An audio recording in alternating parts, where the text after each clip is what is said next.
Rassurez-vous, je ne vais pas vous parler de météo ce matin.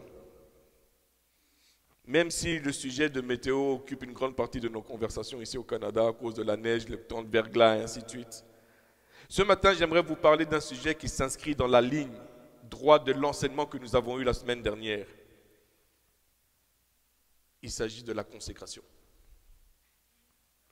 Aïe, aïe, aïe, aïe, aïe, la consécration. J'entends déjà certains qui murmurent et qui se disent « Le pasteur veut qu'on devienne des moines. Oh là là, je me vois déjà dans un monastère. Ah, Seigneur, je te loue. Toute la journée en train de travailler le chant. » Très souvent, lorsqu'on parle de consécration, plusieurs personnes pensent automatiquement qu'il faut tout abandonner et de vivre dans une forêt vierge loin de toute civilisation. Chantant des hymnes, récitant des psaumes, se nourrissant de pain sec et de quelques criquets. On dit, voilà, je me suis consacré au Seigneur. Je suis loin de toute civilisation, loin de tout le monde. Mes frères et sœurs, la consécration biblique n'a rien à voir avec cela. Ce n'est pas ce que la parole nous demande. Ça, c'est ce que les hommes ont mis comme rituel, comme loi. Donc on dirait qu'il y a un écho qui se fait. Daniel, on dirait qu'il y a un écho qui se fait. Check 1, check 2, check 3. Ouais, c'est bon. Oui, merci. C'est parce que la Bible nous enseigne. Alors, pour le voir, on va aller dans l'épître de Romains, chapitre 12, versets 1 à 2. Ceux qui sont là me disent, oui. Oui, parce que c'est là-bas. Non, c'est pas encore là. Vous êtes là? Ah, ça alors c'est sur le téléphone. Ouais. Je vous exhorte donc, frères, par les compassions de Dieu, à offrir vos corps comme un sacrifice vivant, saint, agréable à Dieu, ce qui sera de votre part un culte raisonnable. Ne vous conformez pas au siècle présent, mais soyez transformés par le renouvellement de l'intelligence, afin que vous discerniez quelle est la volonté de Dieu, ce qui est bon, agréable et parfait. Je suis sûr que vous avez déjà entendu parler de naziréat ou de consécration. Ce n'est pas la première fois que vous avez entendu parler de ce mot-là. Plusieurs d'entre nous se sentent indignes de se présenter devant Dieu pour être ou de se consacrer à Dieu. Plusieurs se sentent indignes. La plupart des gens pensent que être consacré, c'est suivre une plénitude de lois et de règlements ou de règles. Et que si jamais ils tombent, le jugement sur eux sera terrible. Alors ils préfèrent ne pas se consacrer. Est-ce que je parle à quelqu'un ce matin? C'est oh non. D'autres pensent que c'est juste pour les pasteurs, les évangélistes, les missionnaires, les hommes et les femmes de Dieu se consacrer. Eux, ils ont eu cet appel-là. Moi, je suis juste un chrétien normal. C'est juste pour les gens qui sont dans le ministère à temps plein. Même ceux qui sont dans le ministère à temps partiel. Mais au moins, ils ont une position, ils ont une place dans l'église. Ils sont des leaders. Eux, ils sont appelés à se consacrer. Mais moi, non. Est-ce qu'on se reconnaît là-bas-dedans?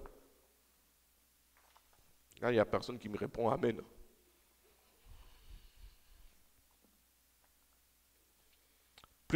La plupart des personnes pensent qu'eux, ils sont exclus de la consécration. Mais vous voyez, cette façon de penser, ou ces façons de penser ont pour racine le mensonge que le malin vient et insuffle dans leur esprit. Tu n'es pas digne. Si tu étais un vrai chrétien, tu ne serais pas tombé là. Ça fait combien de fois que tu tombes? C'est comme ça que tu veux servir Dieu. Comment? On n'a pas entendu ça? Est-ce que je parle à des gens qui sont en vie aujourd'hui? Plusieurs fois, on a entendu ça. Plusieurs fois, il y a même un frère qui va venir ou une soeur qui va venir, mais sans le faire méchamment, il va juste pip. Et toi, tu es, tu prends ça. Malheureusement, plusieurs personnes y croient encore à ça. Et vivent sans jamais se sentir dignes de servir le Seigneur. Oui. Est-ce qu'on a compris c'est quoi la repentance? Est-ce qu'on sait c'est quoi la repentance? C'est quoi la repentance?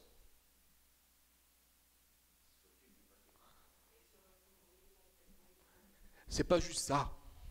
La repentance, très souvent, les gens l'expliquent comme je me détourne du péché, puis c'est fini, je reviens vers Jésus.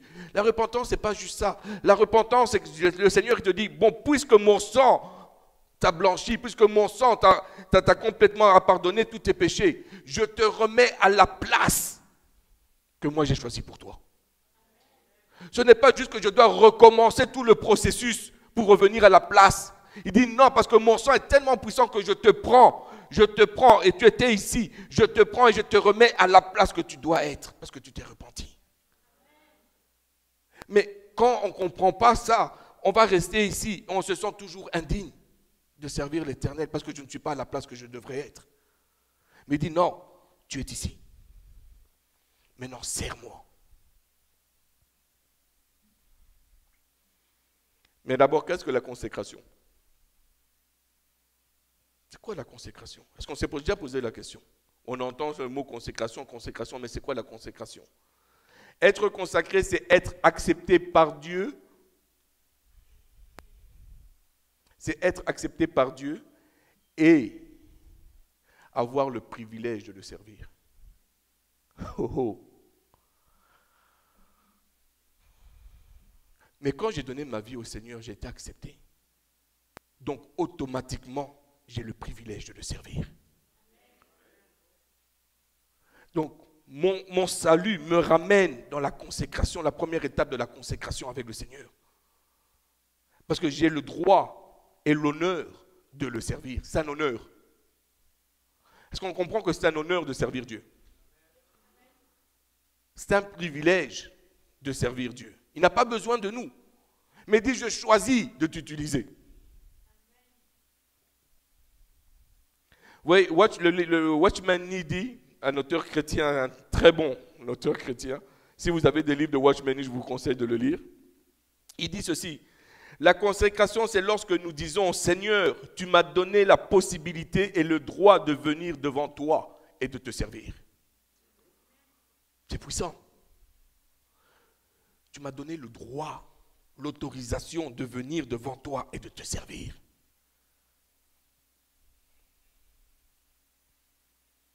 En fait, la consécration, il s'agit de s'abandonner à Dieu.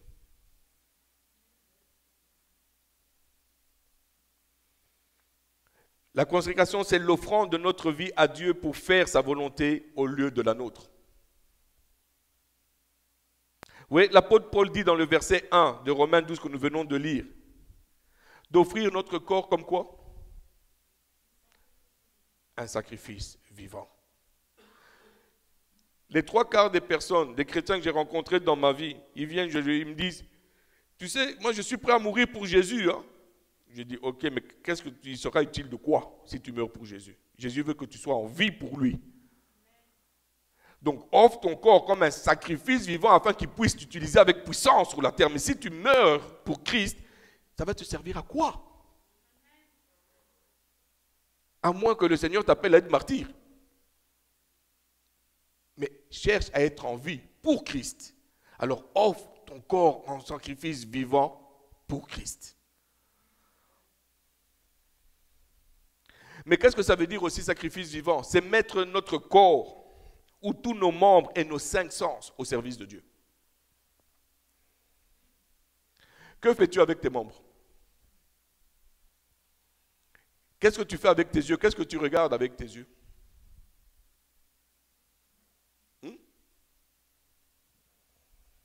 Qu'est-ce que tu contemples avec tes yeux? Est-ce que tu contemples la gloire de Dieu? Ou tu es tellement concentré sur Internet, tu es tellement concentré à la télévision, tu es tellement concentré au jeu, tu es tellement concentré à ce que tu fais, à laver ta voiture, tu es tellement concentré à arranger la voiture, tu es tellement concentré au travail, tes yeux sont tellement là que tu ne te rends pas compte que le moineau qui est en train de passer, Dieu dit que mes yeux sont sur lui, il n'y a aucun qui tombe. Il dit, contemple ma gloire, parce que même la nature parle de ma grandeur. Est-ce qu'on a le temps de contempler la gloire de Dieu?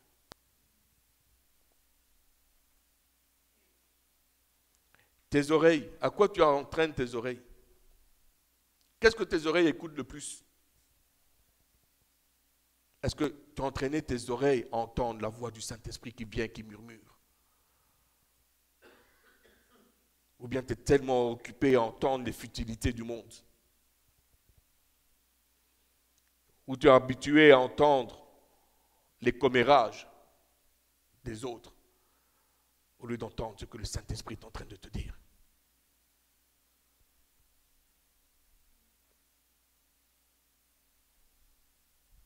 À qui offres-tu ton corps et tes 5 sens? À Dieu, à toi ou au malin ou au monde?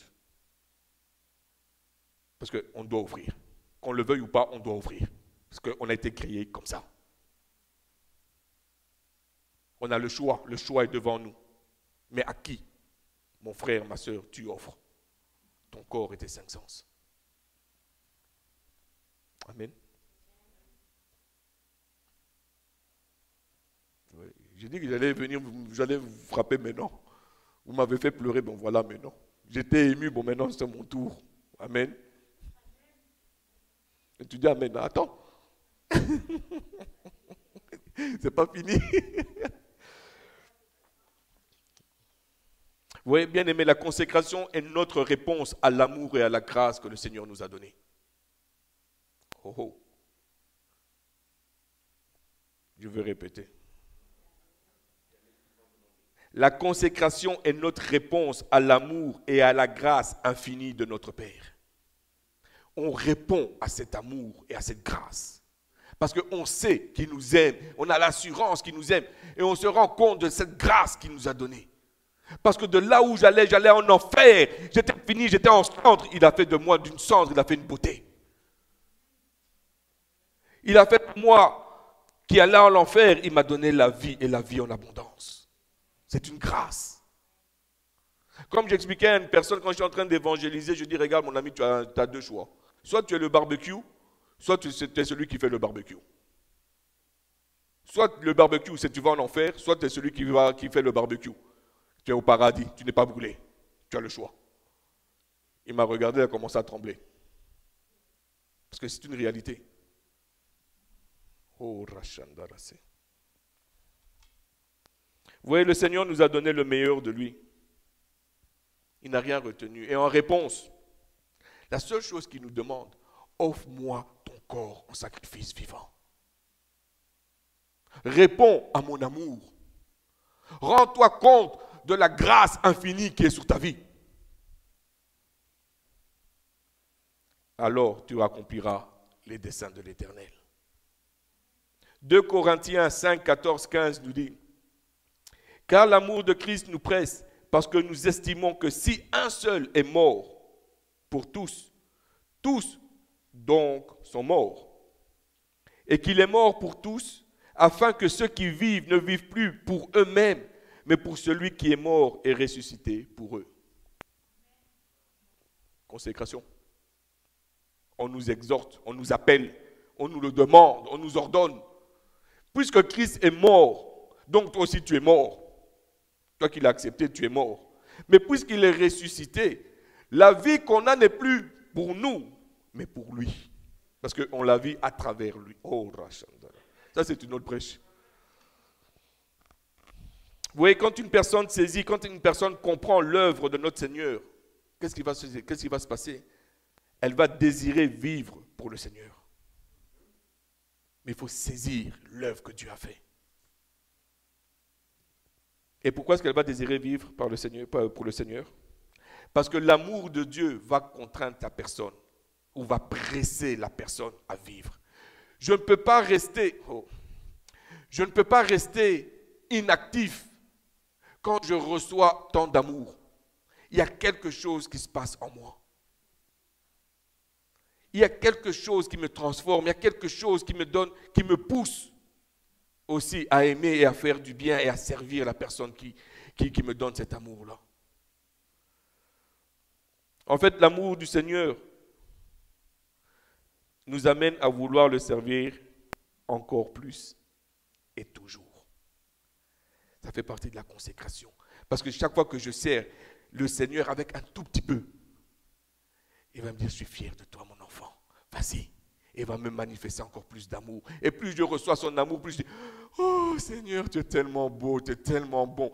Seigneur, je ne sais pas quoi faire avec ton amour. Et je te sers encore plus. Et puis je sers le Seigneur et je vois le Seigneur en train d'agir. Je dis, Alléluia Dieu. Et c'est un processus. Je veux le servir encore, sans arrêt.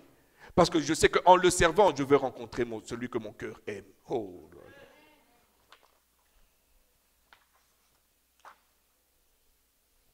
Vous voyez, frères et sœurs, personne ne peut se consacrer s'il n'a pas au préalable touché, expérimenté l'amour du Seigneur. C'est la base. Tu dois avoir expérimenté, touché l'amour du Seigneur.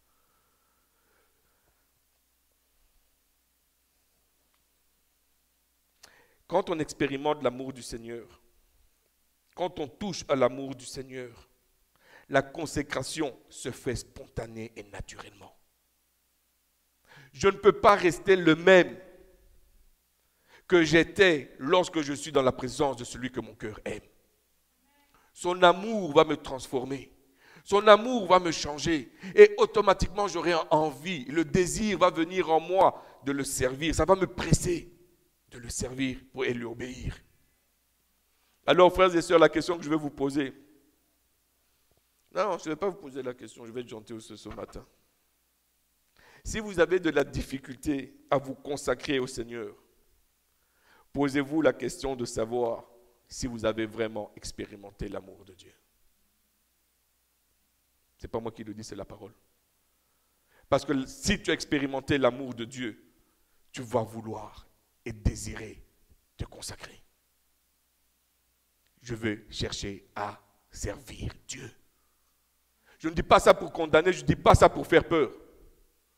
Mais ce que je suis en train de dire, l'amour que tu connais de Dieu n'est pas assez. Va chercher encore parce que Dieu veut te donner encore plus d'amour.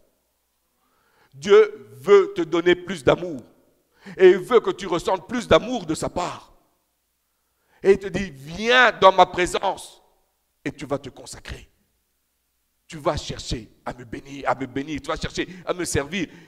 Tu vas transpirer ce désir de venir dans ma présence. Cherche-moi encore un peu.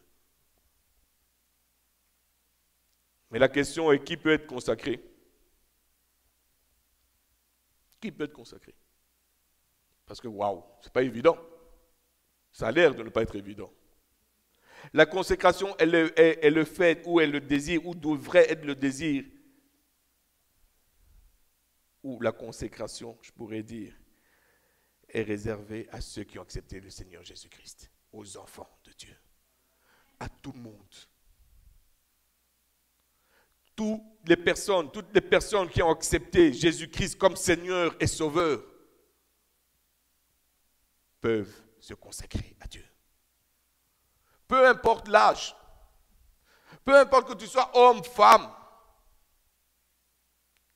consacre-toi à Dieu. Dieu va t'utiliser. Les jeunes, je vous parle à vous.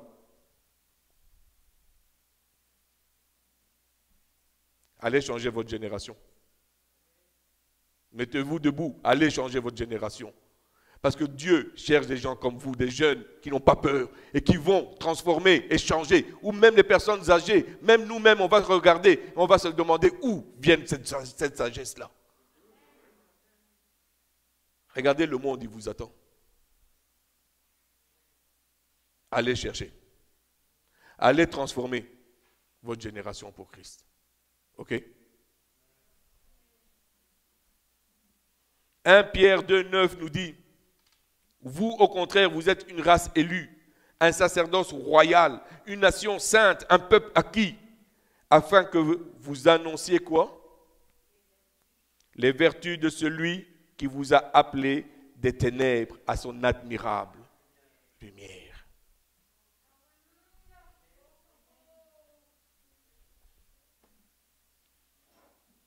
Afin que vous annonciez les vertus de celui qui vous a appelé des ténèbres à son admirable lumière.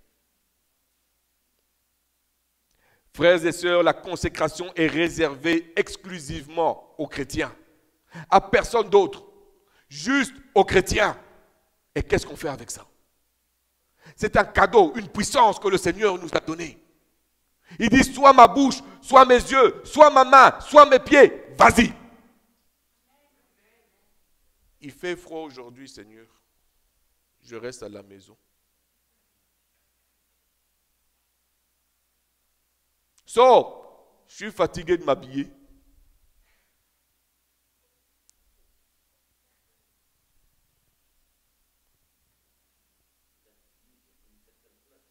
La consécration est uniquement pour ceux qui sont sauvés, ceux qui appartiennent au Seigneur Jésus-Christ. Mais vous voyez, la consécration est un acte volontaire. Est-ce qu'on veut se consacrer à Dieu? Est-ce qu'on veut, on désire se consacrer au Seigneur? Ce n'est pas moi qu'il faut répondre. C'est à lui qu'il faut répondre. Amen. Oui, nous aimons le Seigneur, surtout lorsqu'il pourvoit à tout ce que nous attendons de lui. Et nous sommes prêts à lui donner notre vie. Mais quand il s'agit d'offrir notre corps en sacrifice au Seigneur Jésus-Christ, on réfléchit deux fois. Seigneur, merci pour ce que tu as fait à la croix. Merci d'avoir donné ton Fils pour nous, mais moi je ne vais pas donner quand même mon corps. Surtout que maintenant, j'ai maigri, je suis bien, je ne vais pas te donner mon corps. Je ne peux pas, Seigneur. Pas maintenant. Ce n'est pas encore le moment. Dans 5 minutes. Amen.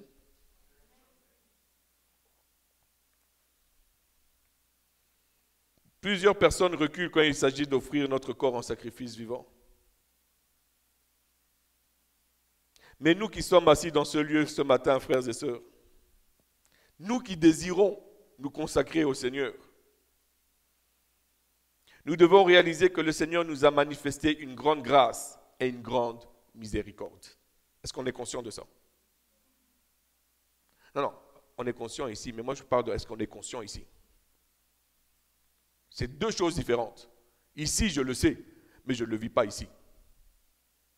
Est-ce qu'on est conscient que le Seigneur nous a donné une grande miséricorde? Lorsqu'on était ennemis de Dieu, lorsque la seule chose qu'on méritait, c'était d'aller en enfer. Et il dit, je te donne mon Fils afin que tu puisses venir dans ma famille.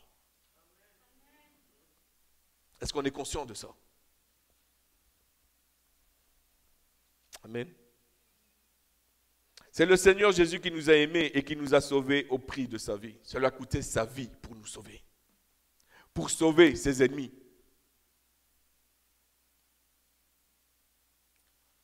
Et c'est pour cette raison que nous venons et nous voulons nous consacrer au Seigneur Jésus-Christ. Pour lui dire, Seigneur, je te dis merci. Merci. Oui, ce qu'Abraham a saisi dans sa marche avec Dieu. Tout le monde connaît l'histoire d'Abraham. N'est-ce pas? Allô? Enfin, on connaît l'histoire d'Abraham. Est-ce qu'on s'est rendu compte qu'Abraham était consacré? On le voit comme Abraham, le père de la foi. Mais est-ce qu'on s'est rendu compte qu'Abraham était consacré?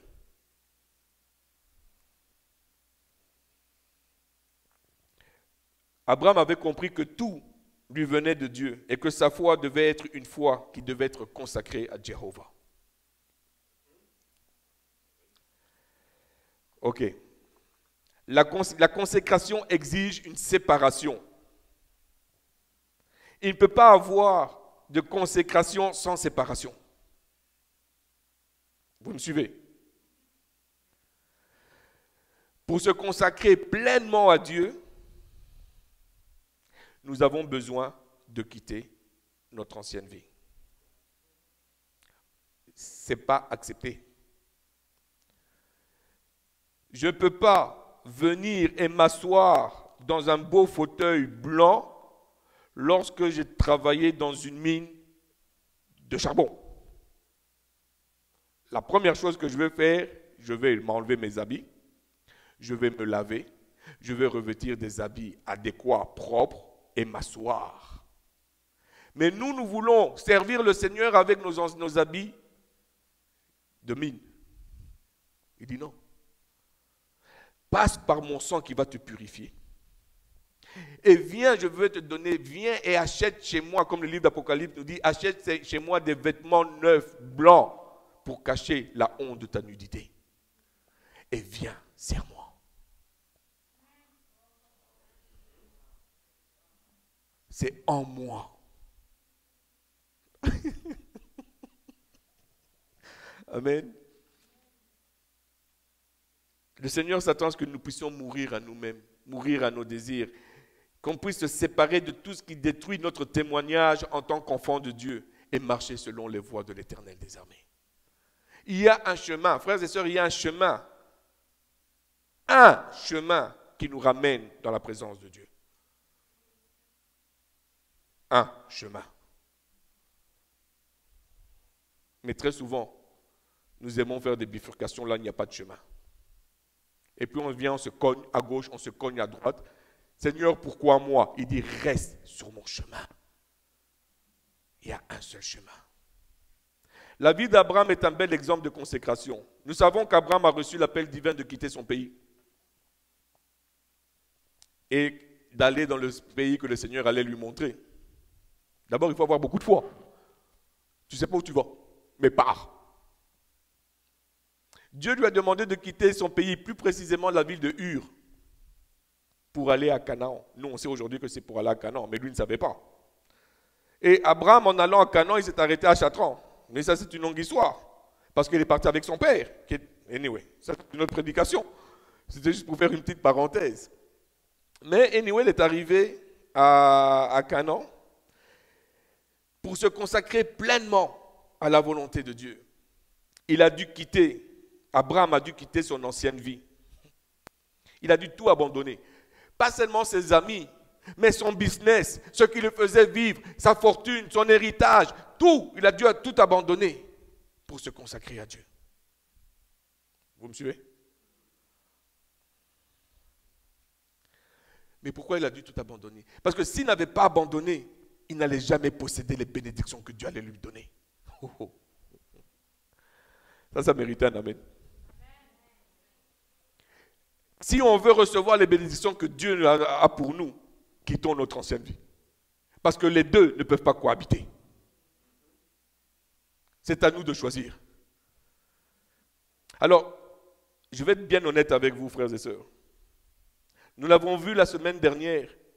Et nous ne pouvons pas être totalement consacrés en continuant de garder des choses de notre ancienne vie. On ne peut pas. On ne peut pas être consacré au Seigneur si on garde des choses de notre ancienne vie. Si on garde des personnes de notre ancienne vie qui peuvent ou qui vont compromettre les plans de Dieu pour nous. Il y a des personnes dans notre entourage, des choses de notre ancienne vie qui vont nous empêcher de rentrer et de nous consacrer complètement et entièrement à ce que le Seigneur veut faire à travers nous et recevoir les bénédictions que Dieu a pour nous.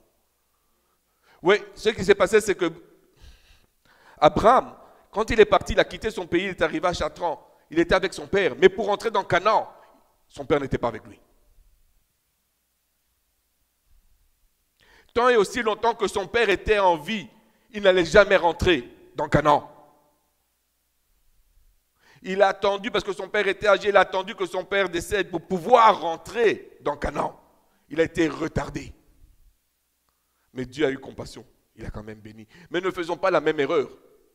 Parce que si c'est dans la parole, c'est pour nous apprendre qu'on puisse savoir et ne pas faire la même erreur qu'Abraham.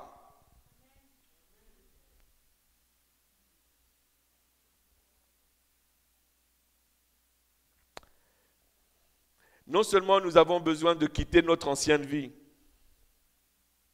et ça je vais être très dur avec vous ce matin. Et même si vous n'aimez pas ce que je veux dire, c'est la vérité. Non seulement nous avons besoin de quitter notre ancienne vie, mais nous avons besoin de nous séparer de certaines personnes qui constituent des pierres d'achoppement. On doit. Si nous restons avec l'histoire d'Abraham, il a dû quitter sa patrie et aller vers le pays que le Seigneur lui a montré, comme j'ai dit tout à l'heure. Mais en se rendant à Canaan, il est parti avec son neveu Lot.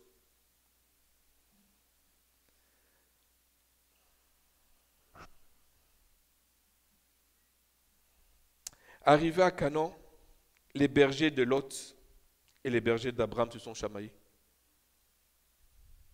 Et Abraham vient et dit à Lot, pour empêcher que nos bergers se disputent, je te laisse le choix de choisir les plaines que tu veux.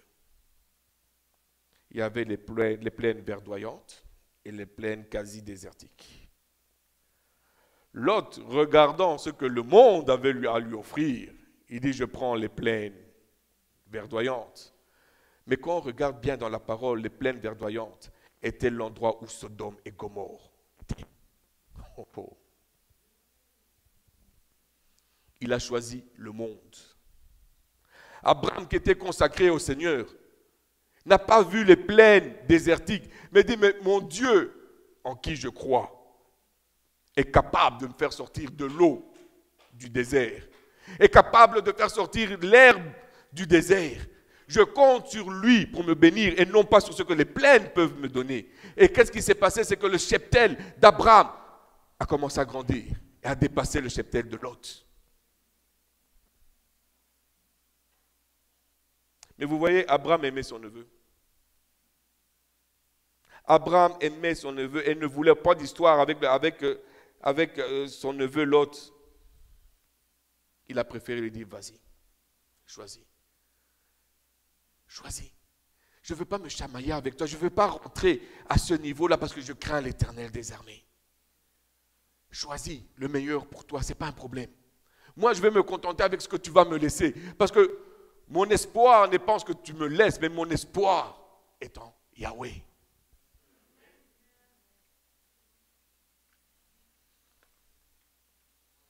Vous voyez, en choisissant les plus belles plaines, comme je l'ai dit, Lot a choisi le monde, ce que le monde avait à lui offrir. Il y a certains moments, le Seigneur, ce qu'il va nous montrer dans notre marche chrétienne, c'est le désert. Et plusieurs personnes vont fuir le désert. Il dit, mais c'est dans le désert que je veux me révéler à toi.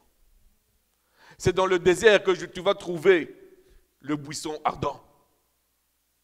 Ce n'est pas dans ce que le monde a à offrir en Égypte, mais c'est dans le désert.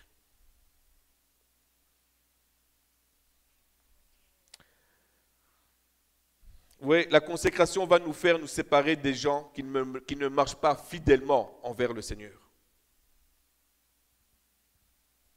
Et même si ce sont des gens de notre propre famille, si elles ne marchent pas avec le Seigneur, la consécration va faire en sorte qu'il y aura une distance entre elles et nous. Pour la bonne et simple raison qu'une personne qui marche dans la consécration envers le Seigneur va toujours avoir l'esprit de conviction avec lui. Ce qui veut que quand il va se tenir devant une personne qui ne marche pas avec Dieu, l'esprit de conviction, la personne va te regarder, va commencer à dire, soit elle va te fuir, soit elle va te chercher des problèmes.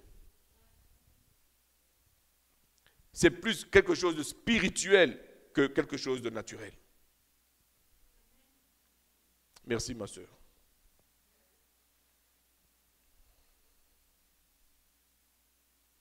Oui, la consécration, c'est que le Seigneur peut les éloigner de nous, comme il l'a fait avec Abraham. Lot est parti. Abraham a préféré se séparer de son neveu au lieu de compromettre son service envers l'Éternel.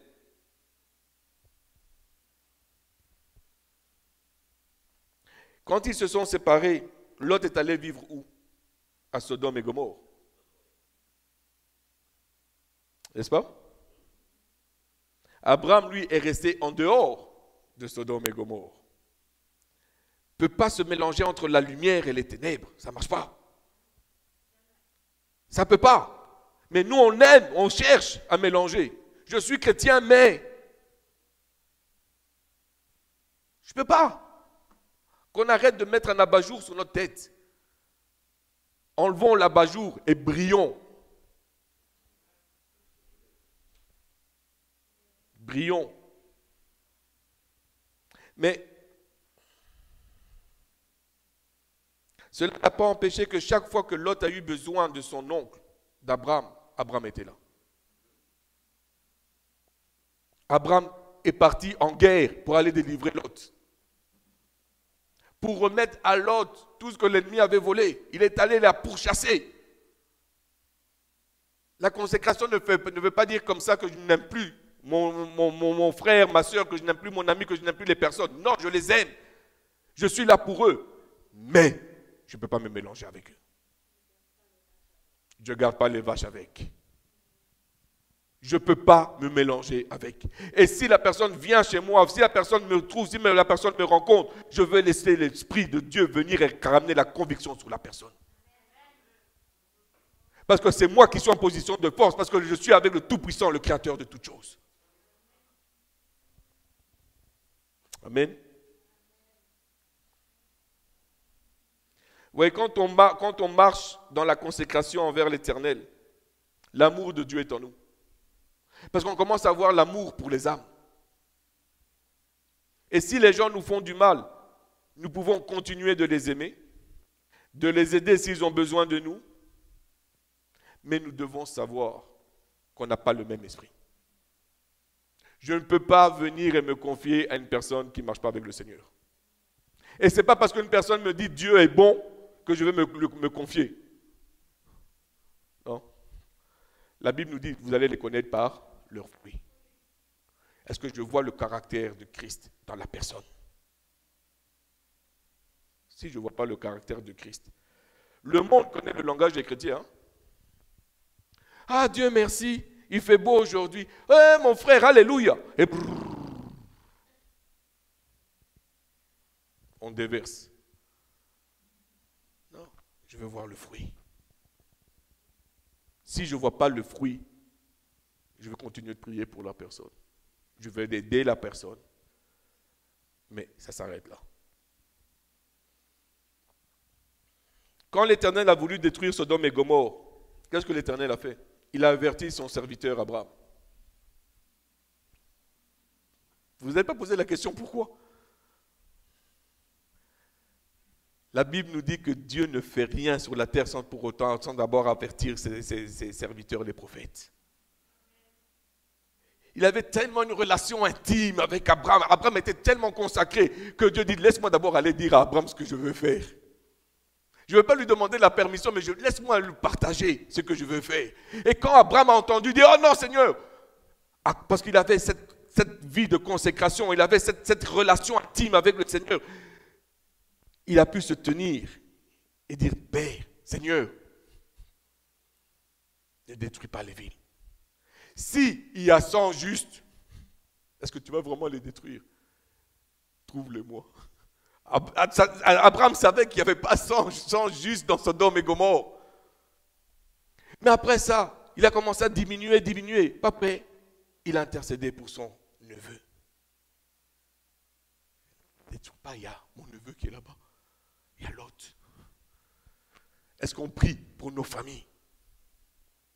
Est-ce qu'on vient intercéder devant la face de Dieu? On dit, je suis sauvé. Que mon frère, que ma soeur, que mon enfant soit sauvé. Seigneur, je viens, j'intercède. Que mon père, que ma mère soit sauvée.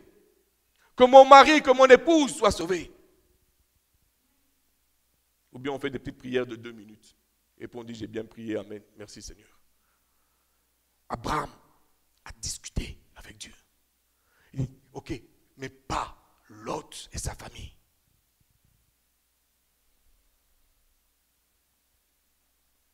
Quant à nous, très souvent, nous courons après des gens qui ne veulent rien savoir de nous. Leur amitié est plus importante que notre consécration envers le Seigneur. Il y a des personnes dans notre vie qui sont néfastes pour nous. Et je suis très sincère, très honnête avec vous. Cela peut être des collègues, des amis, et même des personnes de notre famille. Mais quand le Seigneur les éloigne de nous, nous devons accepter de les perdre afin de gagner Christ et Christ seul. Ça va faire mal, oui, ça va faire mal, parce qu'on les aime. Mais j'aime Christ encore plus qu'eux. Et peut-être qu'en sortant, je pourrai plus prier pour eux afin qu'ils puissent venir au salut. Alors apprenons à accepter la séparation que le Seigneur fait avec ces gens, afin que rien ni personne ne puisse nous empêcher d'être consacrés au Seigneur Jésus-Christ.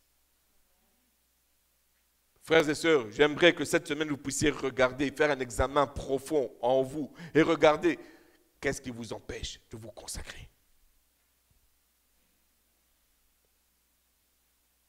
Est-ce que je dis de ne pas parler avec ces gens? Ce n'est pas ce que je dis. Est-ce que je dis de les ignorer, de ne pas prier pour eux? Encore moins. Venez pas dire voilà ce que le pasteur nous a enseigné. Ce n'est pas ce que j'ai dit.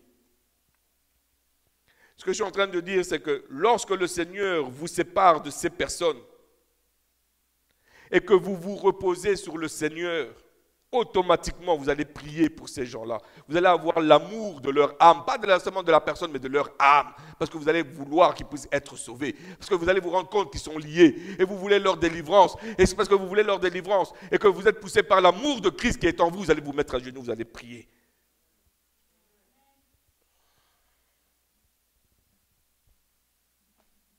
La séparation faite dans le Seigneur ne diminuera en rien l'amour que nous avons pour les autres. Mais je suis prêt à abandonner X, Y, Z pour gagner Christ et Christ seul. Je vais faire un petit témoignage. Avant que je donne ma vie au Seigneur, il y avait une dizaine de personnes qui venaient chez moi, je ne sais pas si tu te souviens, qui avaient toujours les fouettes et toutes ces histoires qui venaient chez moi. Il n'y avait pas moins de 10 personnes par jour à la maison. Et des personnes différentes. J'étais populaire.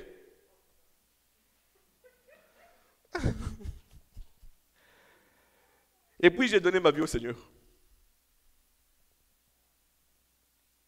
Ces personnes-là ont commencé à disparaître. Je ne comprenais plus. Je dis, mais enfin, j'ai rien fait, je n'ai pas changé. Je n'ai pas de bouton sur la face que je ne suis pas devenu aussi hideux, même si j'étais hideux, mais quand même. Ils venaient de moins en moins. Ensuite, le cheminement faisant, je me suis donné entièrement et sérieusement au Seigneur. Du jour au lendemain, il n'y avait plus personne à la maison. Mon téléphone ne sonnait plus. J'étais devenu le moins populaire.